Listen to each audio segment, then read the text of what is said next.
is my show.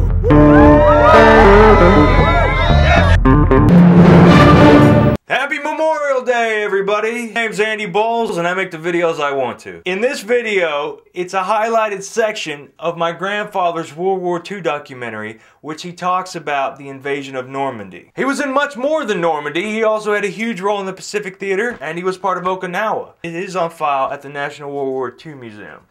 If you need more information, leave a comment below. I don't know, maybe I can hook you up. They commissioned this ship. We have a ceremony there where we haul down the British ensign and haul up the American. And we were officially the USS LCG 426. June the 5th we left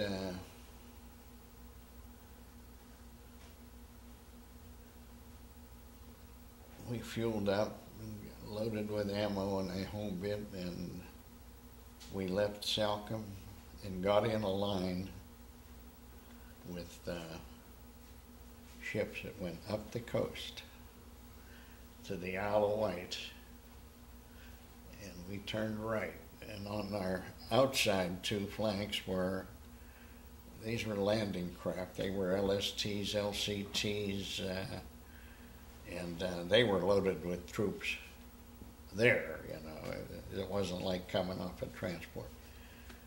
And the Utah was on our right side or starboard side. And if you ever see pictures of the invasion force, you'll see white diamonds painted on somewhere on each ship. That was to identify you, or you were to identify the fact that they were our ships or Allied ships. You didn't shoot at them. And we must have got halfway across the channel.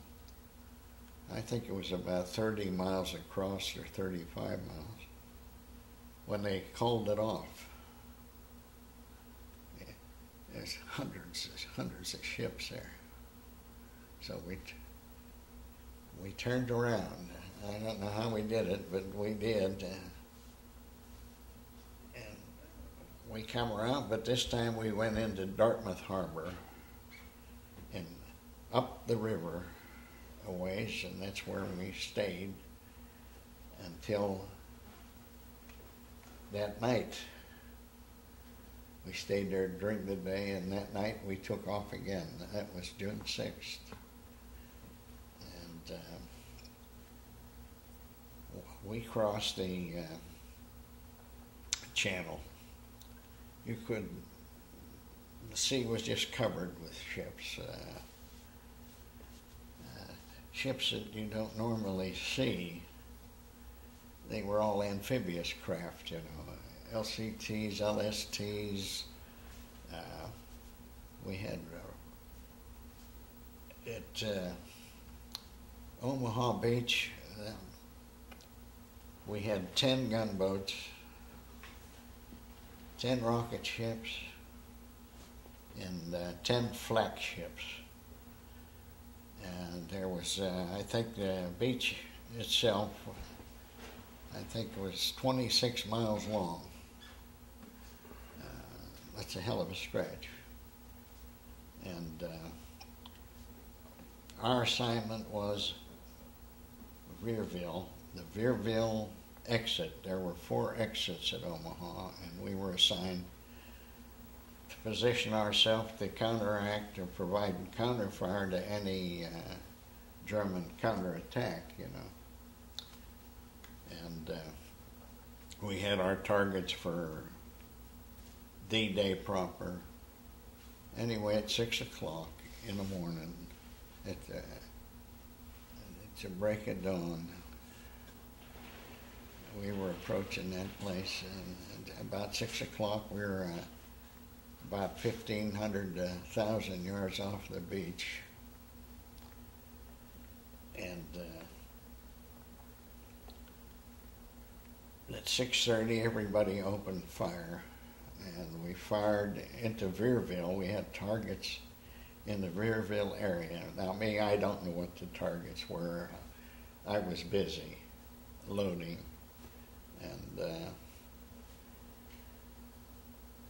as we approached the beach, I guess there was a tremendous amount of fire. You couldn't see a thing. Just smoke and dust, and the dance hadn't begun yet. You know, we were doing the firing.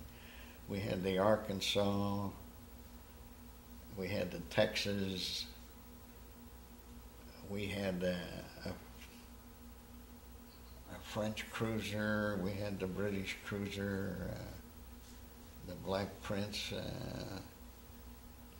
and there were destroyers. Everybody was firing. We fired for a half hour, see. And when it lit up, it just like you went deaf. You couldn't hear a thing, you know. It was that quiet. Then the small boats come in. The first wave started to come in, and we moved in closer.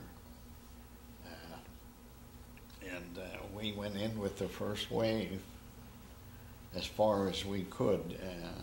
You could see the beach obstacles. The water was out, but that gave them a few hundred more yards extra for these GIs to travel through. Well, the currents were running along the shore, and they cut like ditches in the sand.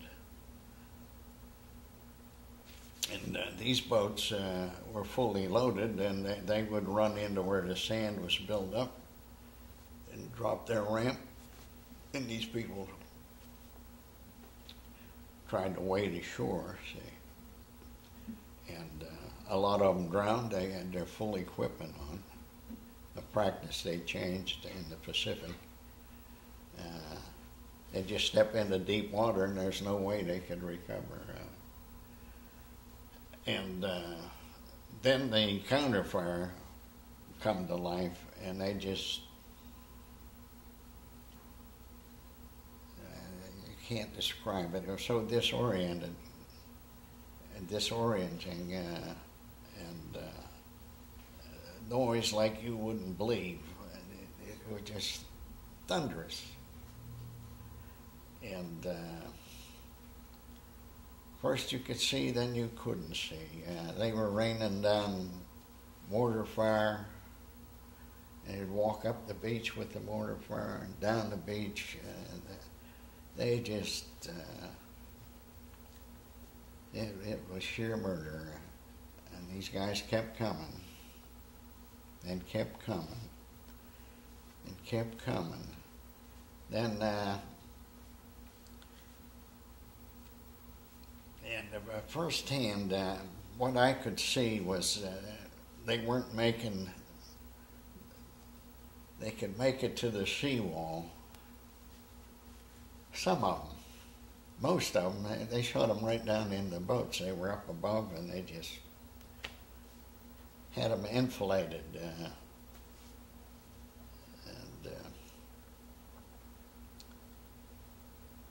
Well, it was that way till about 10:30, as I recall. And at one point, we moved in as close as we could, and it was like it was raining. That's how much of this automatic gunfire, you know. And they shot up our life rafts. Both of them, they're on fire. Nobody gets killed. But then there was one burst that caught this here blast shield. Protected the guys on #1 gun. And everybody got paint chips. It run across the surface of there, and just paint chips. They're just pieces stick in your skin, you know. They took out both life rafts, and bounced a few off of the gun shields, and they hold our little dinghy We had a little dinghy that you used around the ship. And so there we are, we're floating there, and no targets. All the fire control parties, I guess, were assigned to the major ships, and they never made it ashore. They were wiped out right at the beach level. And you could see the fighting, and on number one gun, there's two of us, me and this rammer man, Bill Dennis. We watched this smoke ring come up. Every time that mortar fired, that smoke ring would come up. And they tell me that they had cleared the trenches by noon, and I swear it was 2 o'clock, and this place was still firing that mortar, and everything's burning there. They hit boats, they hit, LCT would land, and it would maybe contain ammunition. And up it would go. Smoke and noise, and you can only imagine what was going on that beach. Well, I found out that night. Anyway, you felt helpless when they started going up the cliffs. We fired at the tops of the cliffs, but without fire control, there wasn't much you could do.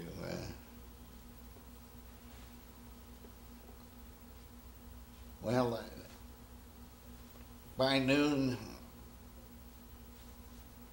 I think they started to go up in the top. Point du Hoc was on our right, and they had managed to get to the top, and they were fighting their own battle there. They were contained there for a while, and that was a beach that when the tide came in, there was no beach. It come up to the base of the cliffs, you know. But in the afternoon, they made a breakthrough, and they started pouring up the hill. Well, we were standing by because they expected, you know, Panzer Division. They found out later that there was a division, the 352nd German division from Russia, fully experienced, combat-tested outfit that were moved in there about 3 months before that. And intelligence didn't pick it up. So the other beach has a Utah, I don't know, there was just a handful of casualties there. Other than the ships, the USS Corey hit a mine. But there was a lot of mistakes made here. See, the British run this entire operation. Our transports anchored out 10 miles out. And by the time the boats got to the beach, these guys were so seasick that they hardly could function. They're shipping water in. The small boats, a lot of them just filled up with water and sunk with these guys on. And there's no mercy there, you know. You don't pick anybody out. If you got a boat full of people, you got a job to do, and other people are dependent. They swim for it until something happens. If a boat's coming back from the beach empty, he could pick them up. But there's a lot of people drowned. I mean, a lot. Well, this went on and until the evening, see, and as it got dark, why, there's a plane come over. I haven't described the aircraft. My God, the sky was full from horizon to horizon, continuous all day long. there's thousands of planes, and the first thing I saw when we was approaching the shore was a P-38 shot down over Utah. You could see it from where we were. There was 4 planes flying, and there's a great big orange ball. There's 3 planes going. I'll never forget that. Well, anyway, that night we got through that. We didn't have anybody killed, but a lot of us had stickers. I still have a scar right here. And paint just stuck in your skin. It just shredded that damn gray paint. And then, well, that night I had the mid-watch, and number 1 gun had the mid-watch. So we're sitting there, everybody's on the alert, and somebody says, "There's somebody in the water." I says, "Where?" And I see this hand go up. So this guy, I don't remember who he was to this day. He says, get me a rope, get a rope, get a rope. He took his shoes off and dove into that water. That water was 52 degrees. And he swam out. Now, it's dark now, see, but it's just before dawn. And he pulls it in, and there's a bunch of guys, a whole gun crew is there. So if you stood on the side of the ship, they had what they call a degaussing strike, which was a wooden timber that covered a copper coil that went around the ship that they used to demagnetize the ship so magnetic mines wouldn't be set off. Well, I stood on that, and I had my hand on the cable, which was our rail. A guy stood opposite me. He was on there. He's standing on the thing. And he pulls the guy in over to us. And we both reach down and get him by the collar. And we pull him up. Then somebody reaches under the wire, you know, and while we're holding there, and pulls him aboard. And I forget what happened for a while after that. We did that 13 times. We pulled 13 men in, and some of them were alive. They were in all different stages of being shot up. Some of them were untouched, and but all of a sudden, you know, the guy in the water, he pushes up this guy. I grab him by the collar, and I look. I'm holding this guy by the collar. Everybody's gone. So I'm holding on to him, and somebody whispered in my ear. He says, "Let him go, sailor." He says, "You can't help him now. General quarters." I always felt bad about that. He slipped away. I had to let him go. But I think he was dead anyway. But we laid him out in the gun tub. The ship gets underway, and I'm helping to give a respiration. You know, the medic, he's telling me, you know, and others. Well, I think there were 3 that were alive, but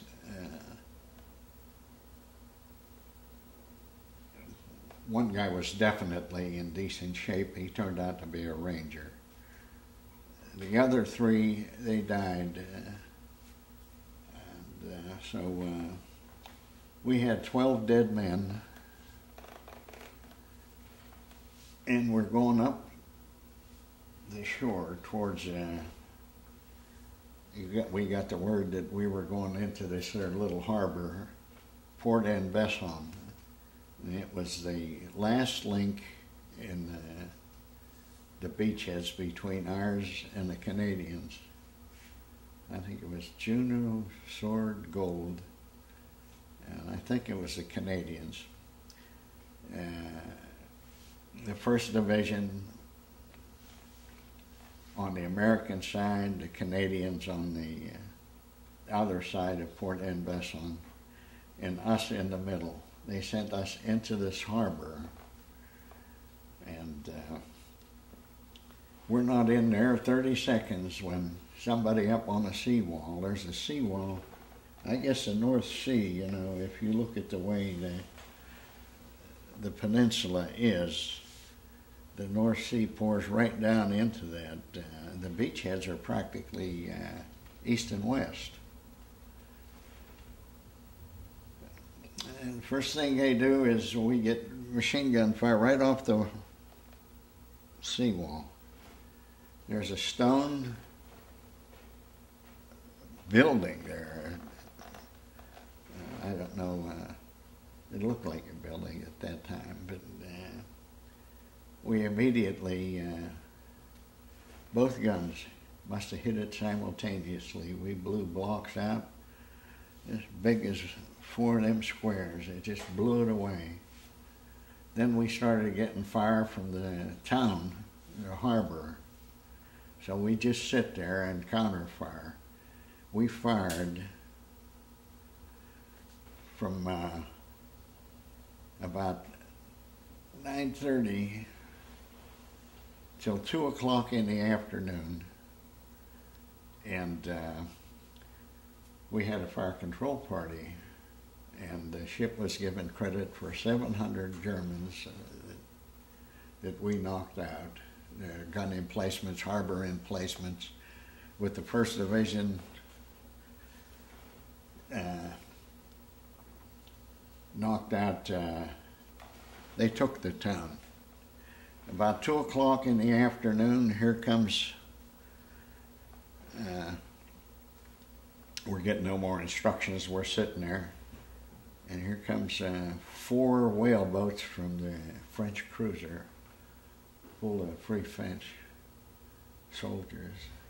You know, them buggers dipped their flag at us and saluted us. And anyway, we went, well, that wasn't all that happened. One of the British cruisers hit a German magazine, and the French intelligence provided them with its location. They says the Germans permitted these farmers to use the pasture, the grass, on the one side of Port-en-Bessin. There was like a hill there. And a blind kid with his dad did that for I don't know how many years. And they paced off the distance to the magazine.